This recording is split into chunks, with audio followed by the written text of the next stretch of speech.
We'll also touch on his love for Orlando Pirates, and there are a lot of things, man, that we are going to talk about. There are a lot of things, and of course, yeah, I see Talax all the way from Nice here. Morema is here. Everybody's here. It's good. It's good to be here. It's been a while since we hosted our chats. It's been a busy months for me. Yes, Nakedi. Unfortunately, you didn't bring scones for us. Nakedi is a scones lady. She bakes very nice scones. The whole of Limpopo and Gauteng, they can't stop talking about them. Nuhu is here. Nuhu is here. Nuhu is here. Nuhu is here. Nuhu is here. Feel free to send your comments, send your questions. We just gonna Mr. Adams. Pro Hilal. Boo, boo, boo, boo. You know, that horn is a symbol of celebration in South African radios. So I thought I should blow it for you. Boo, boo, boo, boo. Thank you very much. Thank you very much. How are you doing? How are you doing today? Well, I'm doing very fine. Everything is cool. And how's the weather there in Ghana? Well, the weather is cool. We are in the rainy season, so we are expecting the rains to fall anytime soon. It's been an interesting week. I know that you are an Orlando Pirates fan. I don't know when you started following Orlando Pirates, but I heard that you're an Orlando Pirates fan. When did it start that love for Pirates for you? Well, I've been following Paris for quite some time now. I remember 2006 when they played against Accra Asafok in the CAF Champions League. So I fell in love with the way they do their things and everything. So I started following them massively from 2006. But previously I had read about them winning the CAF Champions League in 1995 and all that. So probably it was a very good team for me to follow. And obviously, Pirates hasn't been the most exciting side in terms of winning trophies lately. What do you think has been?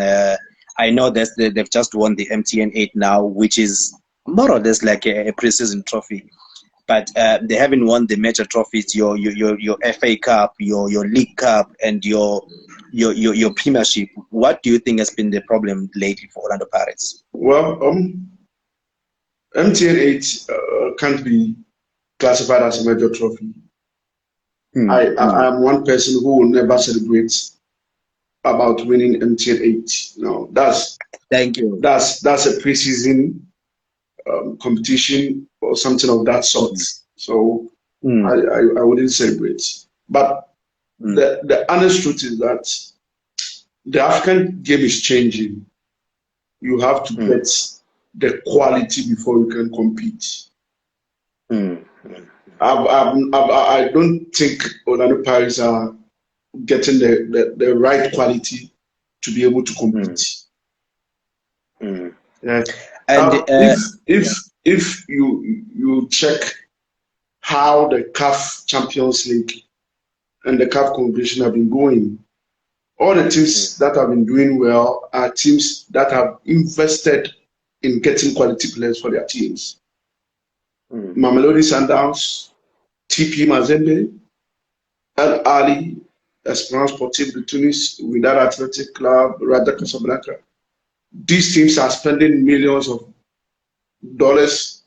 They are spending thousands of dollars to get the right players just to make sure they are always competitive in CAF competition. So if you're Orlando Pirates, if you are Kaizer Chiefs, you take your squad, you compare with that of Mamelodi Sundowns, you compare with that of TP Mazembe, and you realize you are far behind them, then it's going to be trouble for you. Mamelodi Sundowns are dominating the South African football, not because of anything, because of the quality they are possessing. Today, just today, I realized Mamelodi Sundowns have 12 players in their squad that are playing for national teams, and that's massive. You have Dennis Onyango, Africa's #1 goalkeeper. You understand? And if we are to be fair, Gaston Sereno should be playing for the Uruguay national team. So these are top players. These are quality. So if you have this quality, you can boast that you are going to CAF Champions League, you will win it, or at least get to the semi-final. And obviously, I agree with you. I agree with everything that you have said.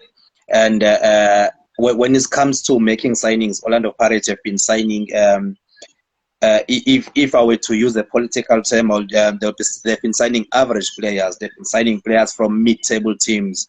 They've been signing players from relegated teams, and it shows when they need when it matters the most, because they haven't been doing well. And obviously, they've got ambitions. They're in the continent now, playing the CAF Confederations Cup. Do you think they belong there? Oops. Our network starts again. Yeah, you got my question, no? Yeah, your question again, please. The network was obviously, Orlando Pirates now are back on the continental stage. They're in the Confederation Cup this season. Do you see them as far as the final? Well, that's going to be very difficult. It is one of the reasons why I tried to watch Orlando Pirates when they played ESATF in Ghana. I was in Accra to watch the game. I was among a few journalists from Ghana to watch that game. I just wanted to see how the team is. I wanted to see the strengths and weakness of the team. Yeah, if Orlando Pirates will go to the finals or get to the finals of the CAF Confederation Cup, they have a lot to do. They will have to double up efforts. If possible, they have to get 1 or 2 players. I don't know whether that will be possible. But for the team I watched against ESATF, they need to work hard, because ESATF is a tough team. They will come to South Africa to the step. You have Pyramid FC still in the competition. You have RS Berkane, the defending champions, also in the competition. Raja Casablanca is in there. So if you have these teams, possibly you have to beat 1 or 2 of them before you get to the finals of the competition, and that's going to be very, very difficult. From what I saw against ESATF, yes, even though it was an away game, Joseph Zemboa decided to manage the game and get a draw. But if you want to go far in this competition, I think you have to be getting maximum points, getting very good results at away.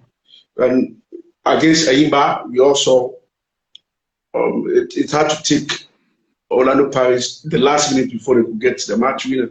If you are playing against Pyramid FC, if you are playing against RS Berkane, it will be very difficult for you to get a match winner at that moment. By the time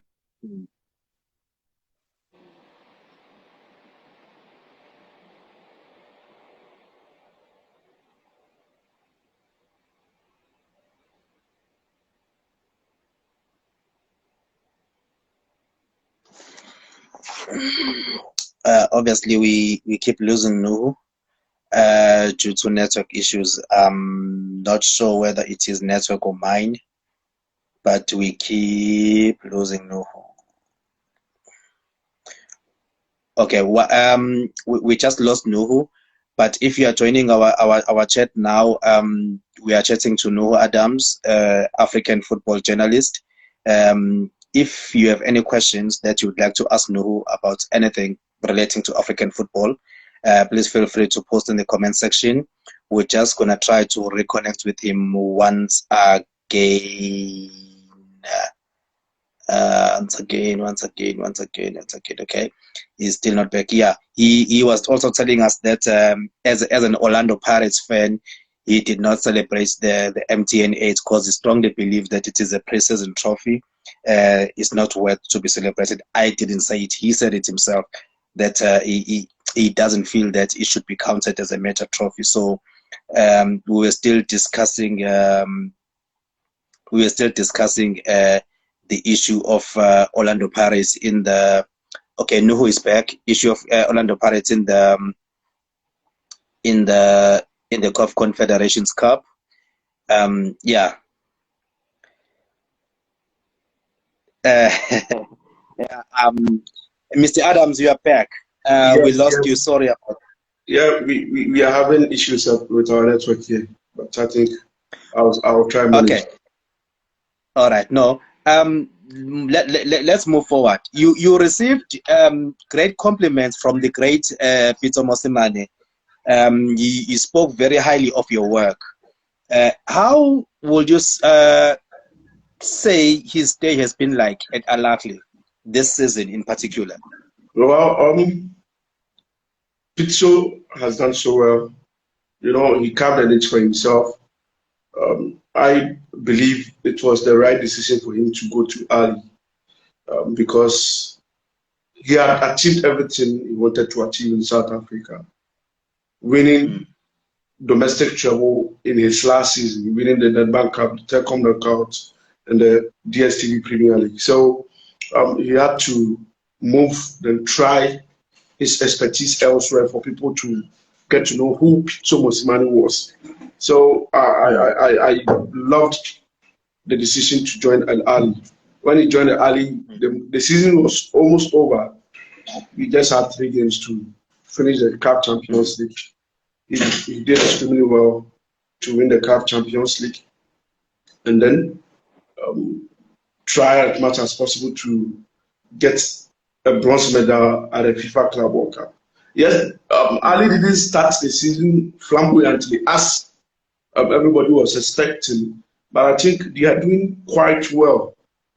They've been very consistent with some wins, and that's very positive. For Ali to be on top of the Egypt Premier League says it all, that things are quite well. You know, Ali is a team, they don't look at the Premier League, to be honest with you.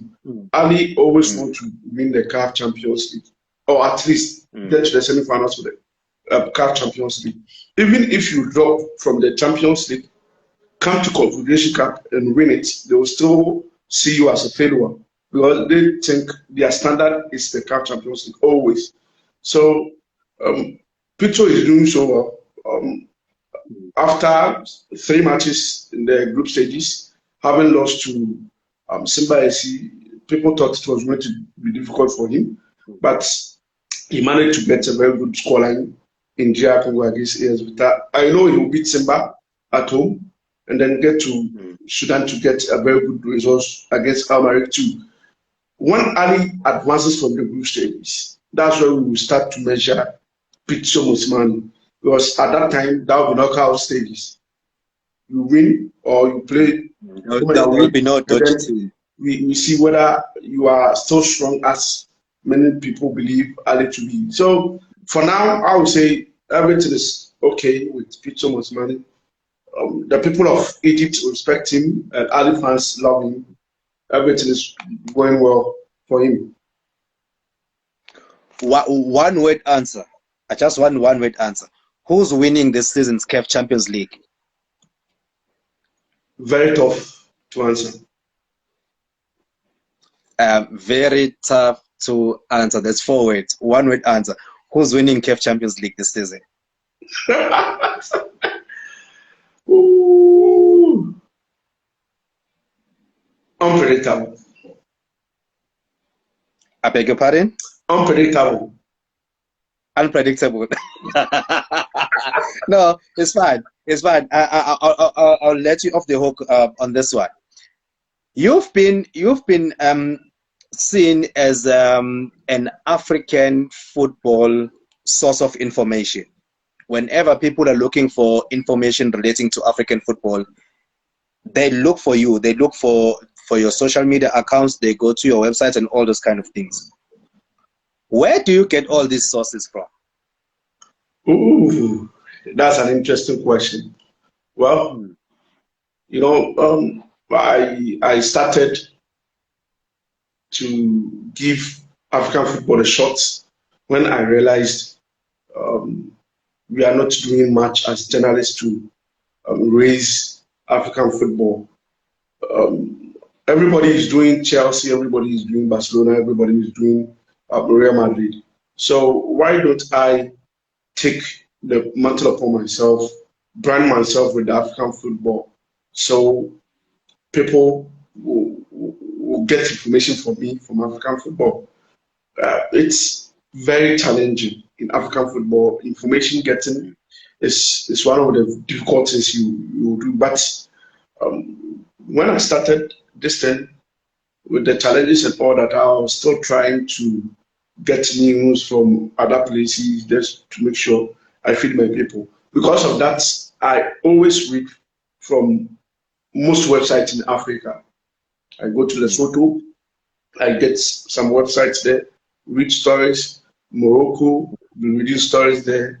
Try to get to Chad, Somalia, everywhere I think I can get news. I go there to look for news. So this journey has been very tough, but I think where I am now, it seems people are getting to know me. People now believe the source of African football news. So I have many sources. Some of them I don't even know. You'll be there, someone will give you news from maybe any country. So I think it is the trust and belief they have in me. That's why I get this kind of information. I remember I got the Pitso Mosimane news. I got the Pitso Mosimane news when a big Ali fan. When I say big Ali fan, it means he knows everything about El Ali from management level to the team. He started asking me questions about Pitso Mosimane, how much I know Pitso, and if I know anything about his contract details with Mamelodi Sundowns. So he told me, "No, I trust you. Don't break anything for now. Ali is trying to do some business with Pitso." So I kept quiet for 2 to 3 weeks before the news started coming up. So I had to give it my all. I had to give all the information I knew about that. I think from the Pitso Mosimane story, people now got to know the sort of person I am. And that's why people kept believing in me. Yes, there are football agents, there are footballers themselves. When they get moves or when they get offers from elsewhere, they come to me, "No, this is what is happening. Can you write something on it for me?" Then I'll write. Just recently, Rolando Mokoena and Wydad Athletic came up. I had the news about 2 weeks ago. I then decided to do news because I was waiting for a response from Rolando before I could go ahead, but he wasn't responding to my messages. So I just kept to myself before I realized it's in the system that's Okay.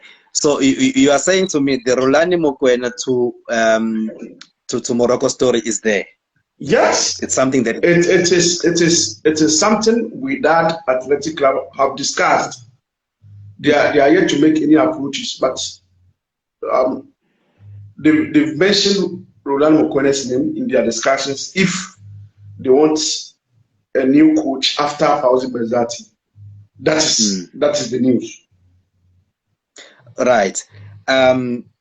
You've been accused of stealing a story. I don't know if that's the correct term in the journalism industry, but you've recently been accused of stealing a story. Did you steal a story? I don't think that is story stealing. before I could write that story, I was looking for stories in Morocco. I was looking for stories in Morocco, so I was visiting Morocco website.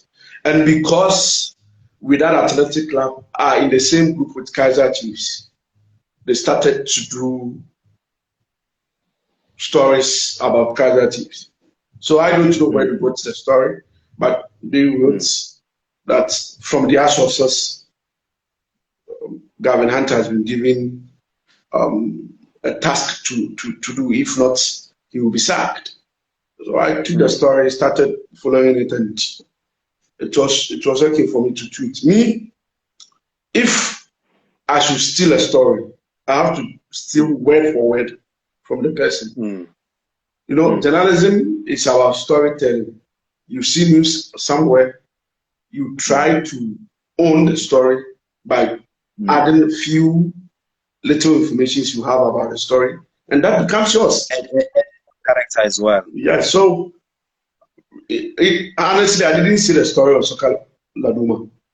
I didn't see the story there until now. You don't have to mention the publication, but we just wanted to clear that part, whether you stole the story or you didn't steal the story. No. But now you have come out clear and said you did not steal the story. You found the story somewhere and you decided to rewrite it and add some new character on it. We are happy. We are not a court of law. We are not a journalism ethics committee. We are just football fans who want to get to know Unoho Adams. That's all. Don't worry about us. Thank you. Right. Moving on. Your beef with Mickey Jr. Is there a beef? Because each time Mickey will write a story, you will write something contrary to what he said. I'll make you an example. There is a story that is developing in East Africa involving Simba, and when you wrote something that is totally opposite, said no, the East African team, the Sudanese team, they produced the documents. You need to tell it yourself. Well, I don't try to discredit anybody for his story. I went to El Maric Facebook page. I saw them releasing or producing those documents as evidence as to their claims that Simba SC tampered with their COVID-19 results. And that's why 8 of them were positive before the game. I didn't. I tweeted the story. So I started getting reactions. So when I started getting reactions, someone prompted me that I should look at the documents well. The dates on the documents does not correlate with the claims made by El Maric, because the match was played on 16th March. So if the match was played on 16th March, it means the test should have been done earlier before 16th March. That should be 15th. Yeah. But on the documents, the test carried out that time, the date was 18th March, which was after the game. That was tell me. So sorry to disturb you. Are you in South Africa or something? Because it seems like you are experiencing load shedding. Yes, we are having load shedding here too. So this load shedding thing is an African thing, it's not a South African thing only. No, some countries are having problems with electricity, and Ghana is part of it. Okay. But Malawi just came. Yeah. Oh, okay. No, you can continue. Yeah. Yeah. So if you look at the documents, you see the test date was 18th March. And then El Maric received the certificate of the results 19th March. That's 3 days after the game. So if Simba tampered with the results, the date on the test or the dates for the test on the certificate should have been 15th March, not 18th or 19th. So after reading the documents, I had to come back and then write for people to know that the date on the resource certificate is not in line with Elmarit's claims that Simba tampered with the results. You know, one thing is that I support Orlando Pirates. I've made it known, but it will be very difficult for me to be biased. I'm not like that. If you are not good, you are not good. If you are good, you are good. If you can win, I'll tell you you can win. If you can't win, you can't win. That's me. So people will think, can you cross with us? Yeah. So people will think, oh, you are with this team. You always want to. No. I can't do that. Because I want us to talk about you crossing fingers. The Sereno Saga. The Sereno Saga, I think you owned it. You owned the content from the beginning until the last day. And Sundowns fans, they did not want to let go. And they wanted to make you to feel their presence and to experience their presence and their wrath as well. Where did it all start? The Sereno thing, the Sereno story, the Sereno Saga. Yes, you see, I've already told you I have sources from other countries. Where I got the Peter Mosimane story is the same place I got the Gaston Sirino story. But there was a big mistake by my source. They were in talks with Sirino secretly.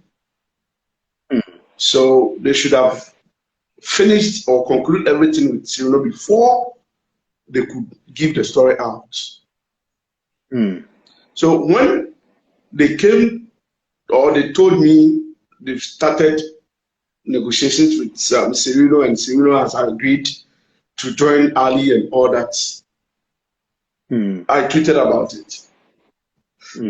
And this thing I tweeted made Mamelodi Sundowns aware and alert that yes, you've taken Pitso Mosimane away from us and we want to take our priceless duo too.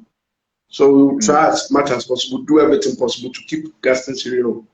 It wasn't an intent that I want Sirino to go to Ali, no. It is the source giving me the story, but they were still in negotiations with Sirino and not even Mamelodi Sundowns.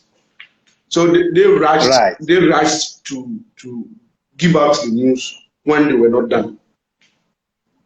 It's fine. I understand that part. You also mentioned accommodation as well. That Alakli has already prepared accommodation. That didn't come from me. That was from Mickey. Oh, it was Mickey. Yes. Oh, okay. Forgive me for throwing Mickey's story to you.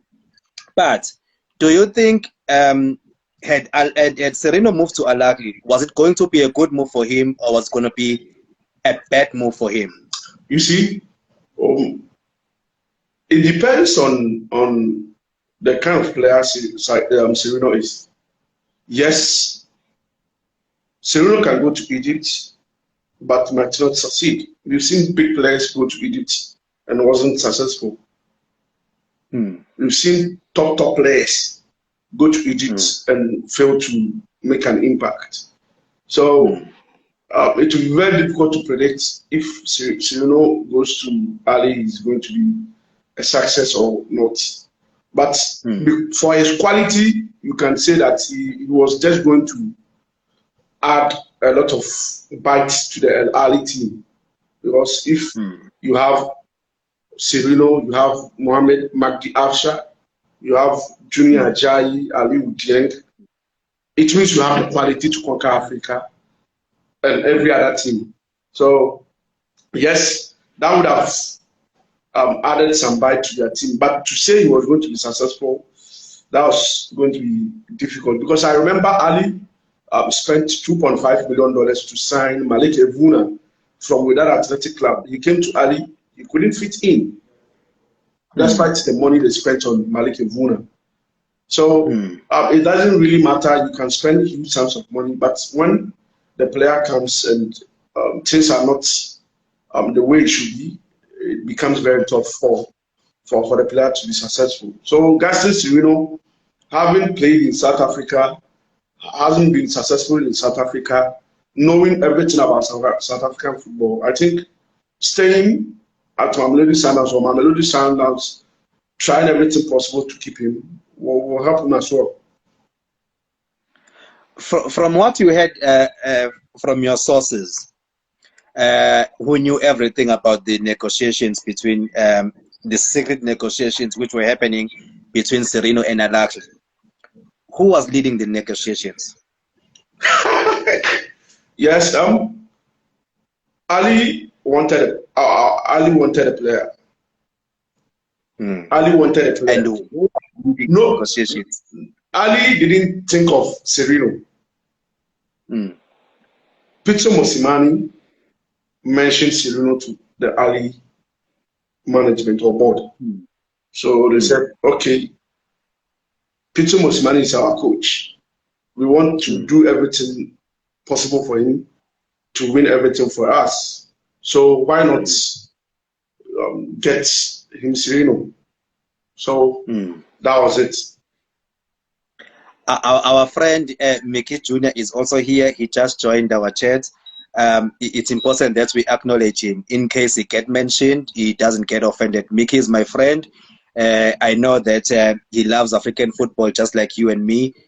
So I just want you and I to acknowledge his presence as well. But let's move on. Looking at African football and how it has progressed now, what do you think will be a key element for Patrice Motsepe to succeed as the new CAF president? Well, he has a lot to do. I mean, one key thing I would want Patrice Motsepe to do is to change the perception of followers of African football. Most people believe African football is not the best. People think African football is the worst thing to have happened in the world. People believe African football is full of corruption. So that's the perception.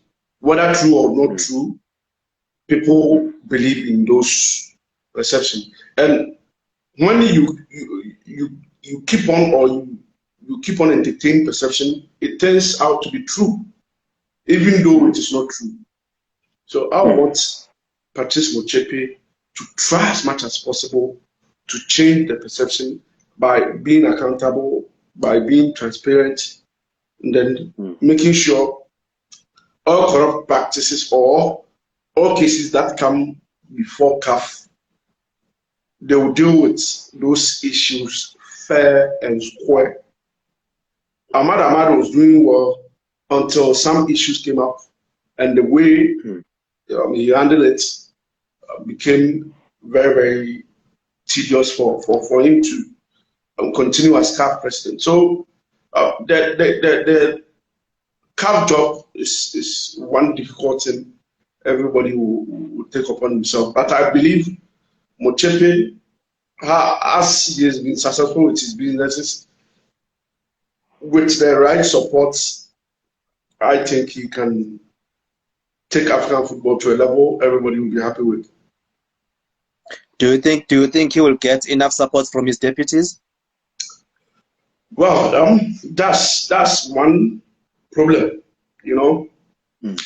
One secret about African football is that people take up positions just to make sure they influence decisions, or they get positions to make sure they work to elevate their clubs to the highest level. So yes, whether you like it or yes, those people will become your enemy when you are not allowing them to manipulate the system to suit them. So it will be very difficult to trust anyone in African football. I don't want Patrice Motsepe to trust anyone. Yes, they will support, but when one decision goes against any of them, they will just gang up against you, and that might be the end of you. So I believe we should keep track of whatever is going on. Let's have the belief and trust in all the people there, and then pray that everything will be fine. You know, Nuhu, internet is expensive in South Africa, and you know, well, for Sundowns fans, I mean, they are now used to watching Sundowns online, but you know, it's not every fan that gets that privilege of watching football online. The TV rights, CAF TV rights. What can Patrice Motsepe do to fix that problem? Because that's the problem now that African football is facing. African football is not on TV, it's online, and only the privileged few gets to watch games live on a weekly basis. Yeah, the broadcasting rights is a rare issue. It has affected the progress of African football. You ask me why people love the English Premier League, the UEFA Champions League. It is because they get it easily accessible. The Premiership, you can be at a village somewhere and you still get the English Premier League to watch. You'll be at one corner, even with no internet, you still get UEFA Champions League to watch on your TV. But African games are so difficult to get. And that's one thing Patrice Motsepe will have to look at. That contract between CAF and Lagardère was how would I say it, was something people have issues with. But I think CAF was wrong to terminate the contract. You know, when CAF terminated the contract, all the other broadcasting or media companies that bought right from Lagardère had to cut their broadcasting of CAF games, and that became a big problem. Today, if CAF Champions League, CAF Confederation Cup matches are ongoing, apart from internet or apart from live stream, it will be very difficult to get it on any TV to watch, and that goes against African football development. Now, we are in now FIFA International Week, and obviously it's you against me. It's South Africa, Ghana. You robbed South Africa in Ghana. You beat us 2-0. I think it's about time now South Africa returns the favor. How do you think this game will fare out? Well, South Africa is one country. When I was growing up as a football enthusiast, I loved. So from 1996 coming, I fell in love with Bafana Bafana. The days of Lucas Radebe, Dr. Khumalo, Jacob Leketo, Herman Nkalele, Eric Tinkler. These players were just amazing. Benny McCarthy was that prolific. Sean Bartlett was massive. So I started following South Africa. And one painful day was the African Cup of Nations 2000, where South Africa eliminated Ghana. In Ghana, that's Kumasi, a goal by Siabonga Nomvete, made sure Bafana beat Ghana. From there, now we need to call him correctly. He is Dr. Siabonga Nomvete. Yeah, he deserves it. He deserves it. He was just amazing to watch. Such a big striker, such a prolific striker. So from that time coming, even the 2002 World Cup, I was supporting Bafana in Japan, Korea. Benny McCarthy was still there. Macbeth Sibaya was also around. These were players who were doing so well. Later on, Mbulelo Oton Mabizela, Dikasho Dikashwa, all these players came through. But the standard started falling when the PSL became so rich that players were not willing to move from PSL to Europe. So the PSL being a very good league also tend to be a disadvantage to the national team. Because when I was mentioning the squad from 1996 coming, just look at the teams those players were playing. Sean Bartlett playing for England. Charlton Athletic in England, Quentin Fortune, Manchester United, Benny McCarthy, FC Porto, Jacob Legetu was playing for Dynamo Moscow in Russia. Even Mulelo Ojon Mabuzela came through to play for Tottenham Hotspur and all that. But today, or even at the 2010 World Cup, look at the squad. How many were playing in Europe? Steven Pienaar alone. All the other players. Aaron Mokoena as well. Yeah, Aaron Mokoena, yes, the captain. So the number just dropped to only 2 or 3. And it is one problem Bafana or South Africa will have to take a look at. Now I've seen progress in that. South Africa now trying to ship in some of the players to Europe to get development. Whether we like it or yes, Europe is the standard now.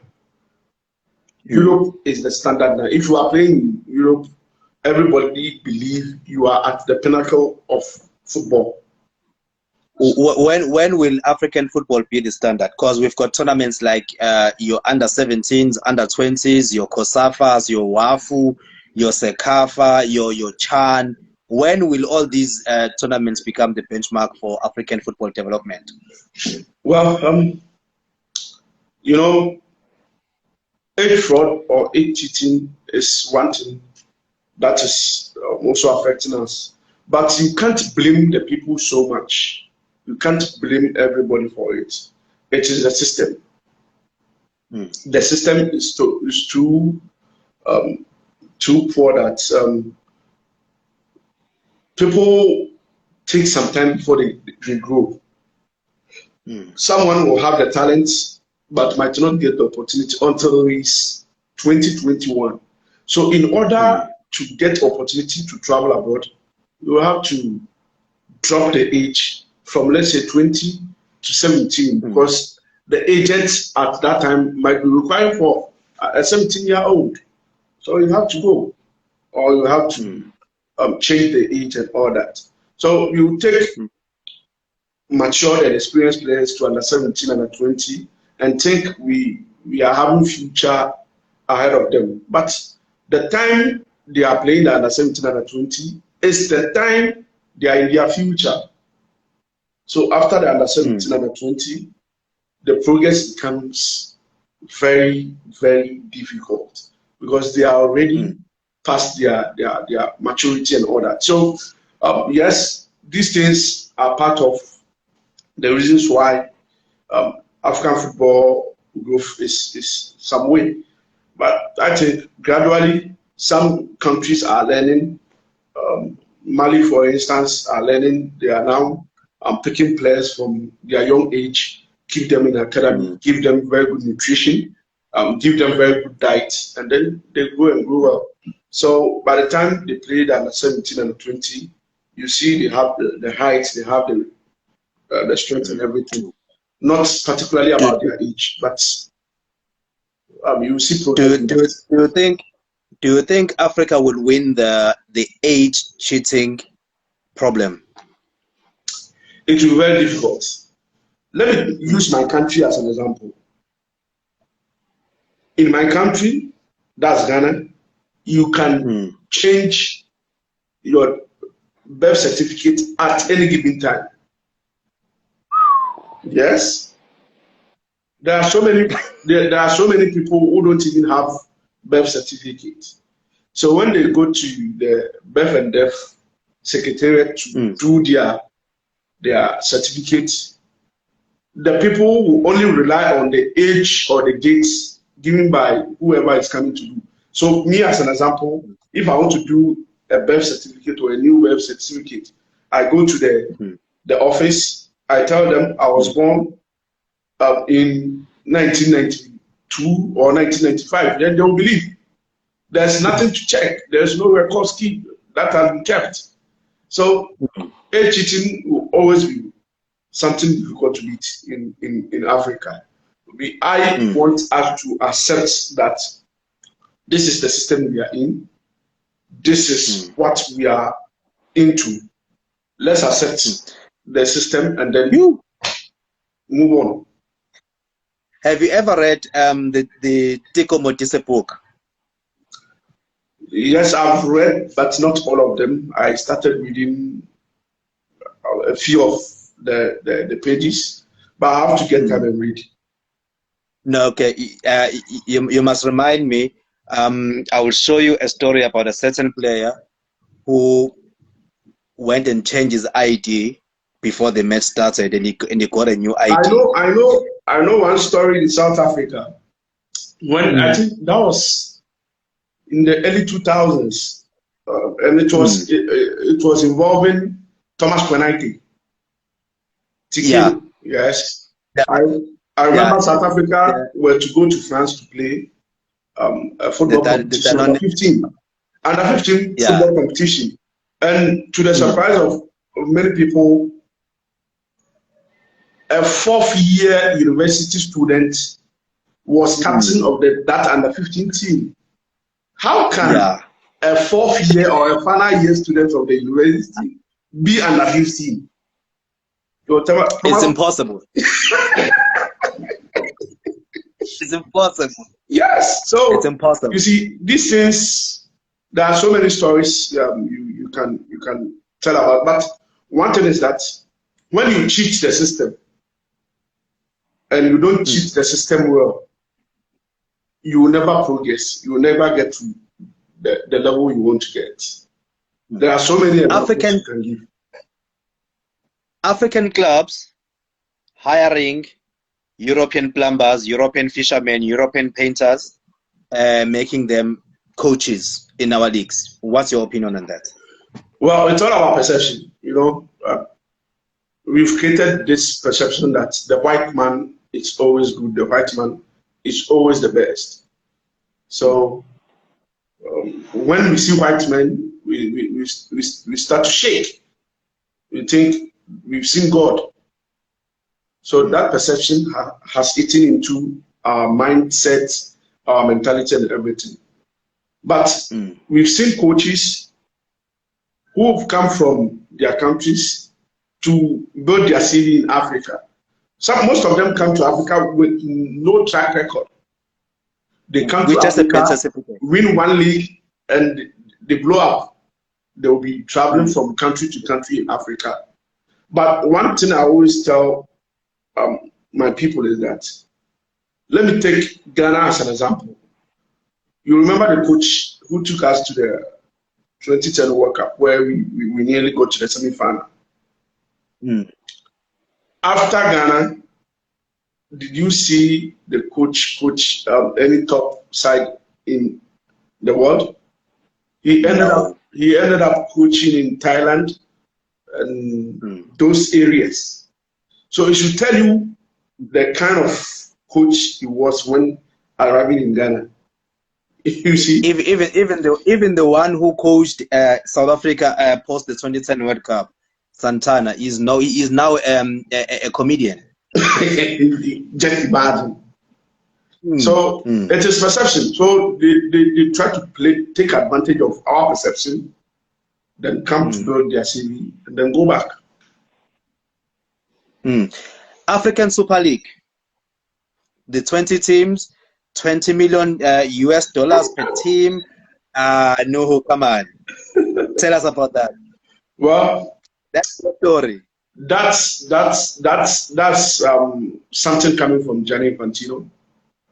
He proposed it to UEFA and the European clubs together with UEFA booted it away. It is something we should entertain. It is just not feasible for a club to raise $20 million US dollars to be competing in one competition. How many of the clubs in Africa are even able to raise $10 million in revenue? How many clubs? No. I think only the North Africans. I'm not even. It is only talking Ali. on. It is only Ali. Ali, I think last season, were able to get a budget surplus of about $25 million. Apart from Ali, no other club in Africa can get such a surplus in budget. So how then do clubs raise that kind of money to participate? It is just not feasible. We shouldn't entertain it. I'll urge Patrice Motsepe to come out with a statement to say we are not ready for such a thing. And the moment we accept that, it will be competing with our CAF Champions League. And that's going to be very difficult. To be honest with you, if we say African Super League, we've accepted. Yes, we can get teams that will be able to participate. The African Super League will be played between North African teams alone. In Sub-Saharan Africa, I can mention only 2 or 3 teams that will be able to compete. So it is not a welcoming news. We shouldn't just entertain it. You know what else I think we should add on this particular point. I think we should get rid of the Arab Champions League as well. Well, I don't see Arab Champions League uniting Africa, but I see dividing Africa. That's very true. But one thing I love about the North African teams is that they give prominence to African competitions. Yes, the Arab Champions League is paying so well. But if you win the Arab Champions League, the recognition is very little than to win the CAF Champions League or CAF Confederation Cup. So what I've learned is that they are changing the format now. And the format is that the top 4 teams of North African leagues will not be competing in the Arab Champions League again. So you will not see the Raja Casablanca, the Zamalek competing. They will give it to the middle table teams to compete because they give prominence to the African competitions. And that's one positive thing I like about the North African teams. Do you think North African teams, because they've got this tendency of firing coaches after losing a derby or after losing out on a tournament, do you think it's progressive for African football or it's still leaving the African football in the mud? Well, I can't begrudge them. One thing is that they spend huge sums of money, get quality players. Then all of a sudden, the results are not coming.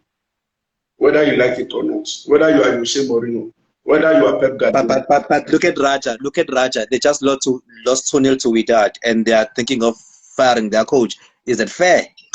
It is not fair, but the reasons they are giving to sack the coach is that they can't see the Raja Casablanca identity in his play. They believe, right. they believe yes, even though they are getting the results or they are doing so well, they want to see Raja Casablanca identity. That's possessing football. Hold on right there. Alakli Legends, they are not happy with Coach Pitso Mosimane. And they've been criticizing him at every given opportunity.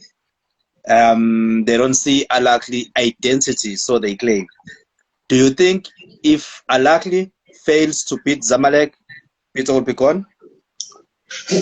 Well, it could be Pitso will not go, but the pressure will keep coming. The pressure will keep coming. And once the pressure keeps coming, the team gets destabilized. When the team gets destabilized, you start to get results that are not welcoming by everybody. So they will start pushing for your head. So I've read somewhere, even when Ali lost to Simba of Tanzania, some Ali fans started talking about against Pitso Mosimane that he should sack. I was surprised to see the comments, but that's North Africans. They are too demanding.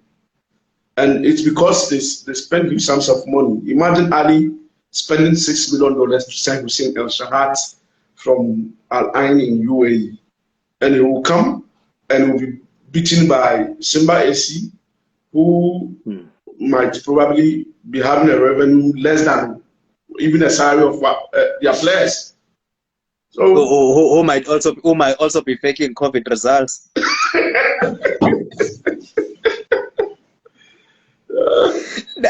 Now, here's an interesting question. Where is Lodge going? Is Lodge one of your stories as well? Yes. For the past days, I've been talking to one or two people about the Lodge situation. I learned he's told some people that he would love to join Kaizer Chiefs. I don't know. You will tell your close friends, because your close friend is also having a close friend. You will tell that close friend, and that close friend is also having another close friend. So by the time you realize, the secret is out. So yes, it is his choice. If he feels Chiefs is the best destination for him, there's nothing I can say about that. But it will be a big blow to Orlando Pirates to lose such a great player in their squad. To Kaizer Chiefs. To Kaizer Chiefs. You see, you are losing your player, your priceless asset to your direct rivals. That's going to be painful. Gavin Hunt arriving at training and not talking to anyone, conduct training session and going home. Is that a story as well? Yes, that's an interesting story. But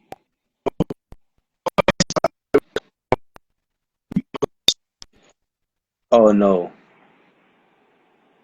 Oh no, oh no, oh no, oh no. Oh no. Just when we were about to get this juicy one about Gavin Hunt, we network again. I'm not sure which network Noku is using, but it has failed us again. But I guess we should call it an end. We'll get Nuhu for part 2, and then we'll continue with our discussion. Mr. Adams, you're back. Nuhu, you're back. Oh no, he can't even hear us. No. Yeah, we'll do part 2 with Nuhu. We'll have to check his schedule, and we'll do it again. I think we should call it a night. It's been a great chat, chatting to African football journalist Nuhu Adams, all the way from Accra in Ghana. He's been a reliable source for a lot of football clubs, a lot of coaches, a lot of players. He has left the chat as well. Maybe ran out of data, I don't know. But yeah, the Gavin Hunt one to be continued. Thank you very much, guys. Have a blessed evening. If you will catch this chat on our YouTube channel, and also check our website, propylanimedia.co.za. We'll have all the links available for you there. Have a peaceful night.